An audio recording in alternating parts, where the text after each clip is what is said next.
வணக்கம். என்னோட பேர் சௌமியா அருண்குமார். நாங்கள் நானிக் ஆயுர்வேதான்னு ayurvedic medicine and cosmetic manufacturer இங்கே கோயம்புத்தூரில்.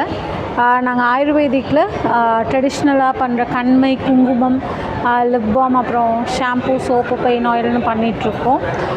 ஸோ எங்கள் இதில் வந்துட்டு சோப் அண்ட் ஷாம்பூ தவிர மீதி எல்லாமே கெமிக்கல் ஃப்ரீ அண்ட் நேச்சுரலும் கூட. நாங்கள் நிறைய பார்லர்ஸ் அந்த மாதிரி நிறைய பேர்த்துக்கு கூட டைப் வச்சு சேல் பண்ணிகிட்ருக்கோம். ப்ராடக்ட்ஸ் வேணும், நேச்சுரல் ப்ராடக்ட்ஸ், ஆர்கானிக் ப்ராடக்ட்ஸ் வேணுன்றவங்க please contact 7530030337. Thank you so much. இவங்களும் வந்துங்க ஒபேதா மெம்பர் தாங்க. ஒபேதாவை பற்றி தெரிஞ்சுக்கணும்னா இப்போ ஸ்க்ரீனில் ஒரு நம்பர் வருங்க, அந்த நம்பருக்கு கான்டாக்ட் பண்ணி நீங்கள் பிஸ்னஸ் ஏதாவது பண்ணணும் அப்படின்னு விருப்பப்பட்டீங்கன்னா அதை பற்றி தெரிஞ்சுக்கலாம். வீட்டில் இருக்கிறவங்க ஏதாவது ஒரு பிஸ்னஸ் பண்ணணும் அப்படிங்கிறவங்க இப்போ நான் நானிக் ப்ராடக்ட் காமிச்சிருக்கிறேன் பார்த்தீங்களா, இவங்கக்கிட்ட பொருட்கள் எடுத்துக்கூட நீங்கள் வீட்டில் இருந்துகிட்டே வியாபாரம் பண்ணலாங்க. சிறு தொழில் பண்ணி நமக்கு நாமே சம்பாரித்து சிறப்பாக வாழலாம் இல்லைங்களா?